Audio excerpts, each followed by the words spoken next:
Hi guys, in this video I would be showing you how to fix Wondershare Filmora 10 not opening in Windows 11.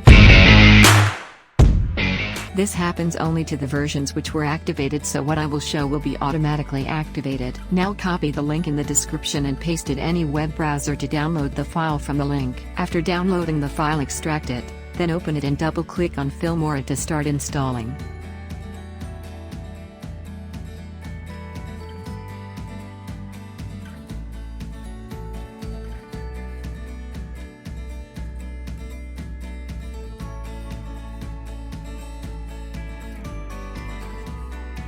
Now untick everything here except for this one.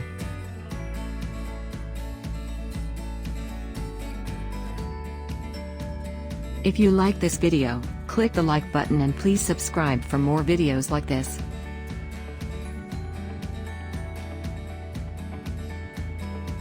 Now you will be able to open it and use it for free.